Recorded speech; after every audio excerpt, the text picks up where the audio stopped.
Sidang perkara kasus tindak pidana perdagangan orang atau TPPO dengan agenda pemeriksaan saksi ditunda majelis hakim karena dari 5 saksi yang dijadwalkan batal hadir. Sementara Serikat Buruh Migran Indonesia Jawa Timur yang mengawal kasus tersebut menilai bahwa yang dilakukan oleh 3 terdakwa yakni Hermin Ningsih Rahayu, Dian, dan Aldi merupakan eksploitasi terselubung. Sidang perkara kasus tindak pidana perdagangan orang atau TPPO dengan 3 terdakwa, yakni Hermin Ningsih Rahayu, Dian, dan Aldi, kembali digelar di ruang sidang Garuda Pengadilan Negeri Kota Malang. Sidang dengan agenda pemeriksaan saksi terpaksa ditunda oleh Majelis Hakim Pengadilan Negeri Kota Malang karena 5 saksi calon pekerja migran Indonesia yang dipanggil batal hadir. Jaksa Penuntut Umum atau JPU Kejaksaan Negeri Kota Malang, Suudi, mengaku bahwa saksi yang direncanakan hadir hari ini belum bisa datang karena berbagai alasan. Beberapa saksi CPMI ada yang sudah berangkat, sebagian lainnya masih di luar Malang. Batal hadir karena berbagai kendala. JPU juga terus mengupayakan agar pada sidang berikutnya para saksi bisa dihadirkan. Kami panggil sekitar 5-6 saksi, namun demikian karena memang yang bersangkutan belum bisa hadir, CPMI alasannya banyak yang sudah berangkat. Kalau untuk dari Jakarta, beliau sedang operasi apa? Mata. Mata. Dan ada di Singapura seperti itu, jadi kami mohon waktu.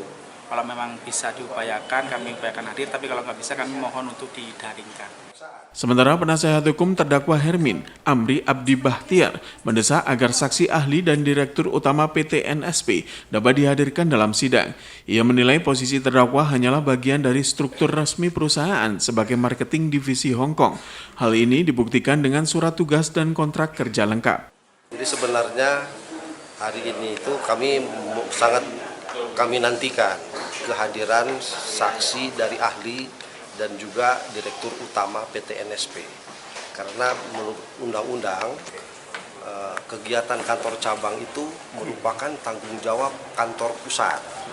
Nah, semua yang kegiatan yang ada dari PT NSP ini itu mengatasnamakan kantor pusat.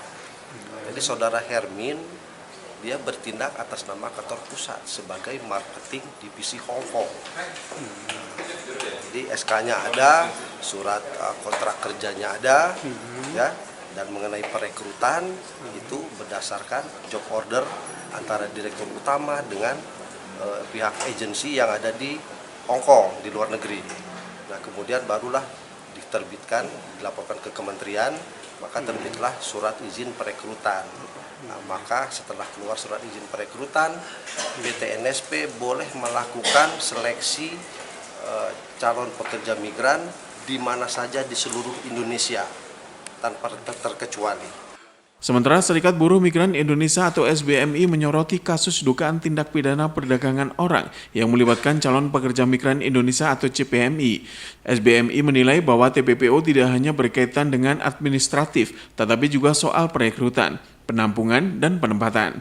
Dalam kasus ini, ketiga terdakwa dinilai telah melakukan TPPO karena melakukan eksploitasi terselubung terhadap CPMI. SBMI berharap agar pemerintah dapat meningkatkan pengawasan dan penindakan terhadap kasus-kasus TPPO untuk mencegah terjadinya eksploitasi terhadap pekerja migran. Selama ini kami mengikuti persidangan dan dari awal sidang sampai detik ini. Kalau kemudian narasi-narasi yang dimunculkan adalah tentang resmi atau tidak resminya sebuah PT, kalau resmi kenapa dianggap sebagai masuk TPPO dan segala macamnya. Tetapi di sini kami SBMI melihat secara utuh bahwa persoalan TPPO itu dakwaan TPPO yang diberikan itu tidak hanya persoalan legalitas formal.